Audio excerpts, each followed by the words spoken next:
नमस्कार. आकाशवाणी औरंगाबाद केंद्राच्या सायंकालीन बातमीपत्रात मी वैभवी जोशी आपलं स्वागत करते. जलयुक्त शिवार योजनेमुळे गावातला दुष्काळ दूर होण्यास मदत होत आहे. त्यामुळे या योजनेअंतर्गत 2019 पर्यंत महाराष्ट्र टंचाईमुक्त आणि टँकरमुक्त करण्याचं उद्दिष्ट असल्याचं जलसंधारण मंत्री राम शिंदे यांनी आज विधान परिषदेत सांगितलं. या कामांची पाहणी करण्यासाठी मुख्य सचिव अधिकाऱ्यांच्या अध्यक्षतेखाली 12 सदस्यांची समिती नेमण्यात आली असून या योजनेसाठी लोकसहभागातून 500 कोटी रुपयांपेक्षा जास्त रक्कम जमा झाल्याची माहिती त्यांनी दिली.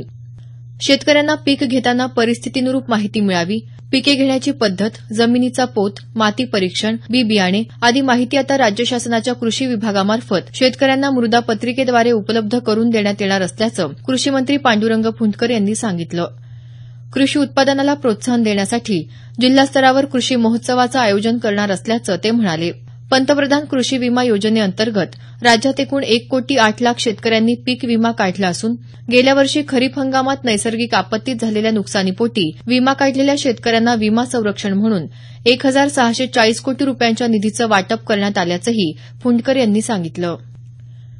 पत्रकारांवर होणाऱ्या हल्ल्यांची शासनानं गंभीर दखल घेतली असून या हल्ल्यांना प्रतिबंध करण्यासाठी पत्रकारांकरता संरक्षण कायदा अंमलात आणण्यासाठी कायद्याचं प्रारूप तयार करण्यात आलं असून त्यास मंत्रिमंडळानं मान्यता दिली असल्याचं मुख्यमंत्री देवेंद्र फडणवीस यांनी आज विधान परिषदेत सांगितलं. पत्रकारांवर वारंवार होणाऱ्या हल्ल्यांच्या घटनांपासून संरक्षण मिळवण्याबाबतची लक्षवेधी सूचना सदस्य संजय दत्त यांनी मांडली होती. महात्मा फुले जनआरोग्य योजनेद्वारे 1100 विविध आजारांवर मोफत उपचार करण्यात येणार असल्याचं मुख्यमंत्री देवेंद्र फडणवीस यांनी सांगितलं. ते आज मुंबई इथं जागतिक आरोग्य दिनानिमित्त आयोजित कार्यक्रमाचं उद्घाटन केल्यानंतर बोलत होते. सर्वसामान्यांपर्यंत आरोग्य सेवा पोहोचवण्यासाठी तंत्रज्ञानाचा वापर करण्यात येणार असल्याचं ते म्हणाले. राज्यात आजपासून सुरू झालेल्या इंद्रधनुष्य योजनेअंतर्गत माता आणि बालकांसाठी लसीकरण मोहीम सुरू करण्यात आली आहे. तसंच प्री डायग्नोस्टिक केंद्राची सुरुवातही आजपासून करण्यात आली आहे.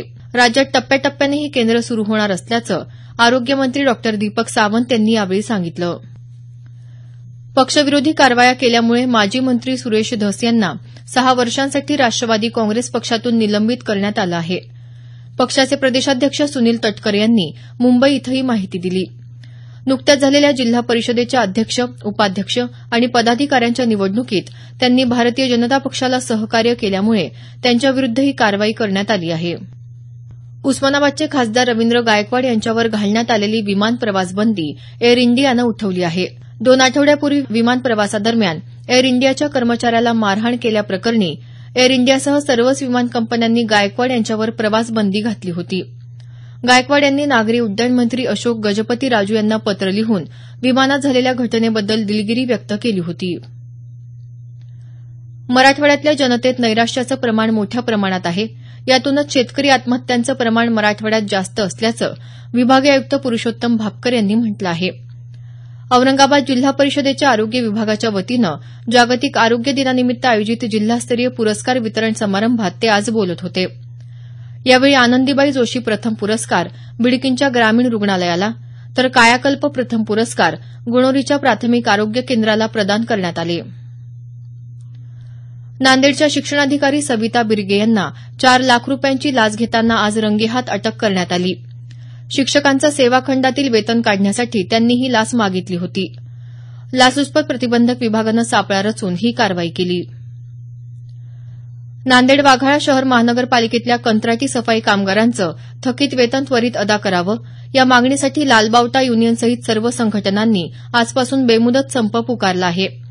कामगार संघटना संयुक्त कृती समितीच्या वतीनं महानगरपालिकेसमोर तीव्र निदर्शनं करण्यात आली. उस्मानाबाद जिल्ह्यातल्या तुळजापूर नगरपालिकेत झालेल्या भ्रष्टाचारात आरोपी असलेल्या नगराध्यक्षांना तात्काळ अटक करून निलंबित करण्याची मागणी करत आज काँग्रेस राष्ट्रवादी काँग्रेसतर्फे तुळजापूर तहसील कार्यालयासमोर धरणे आंदोलन करण्यात आलं.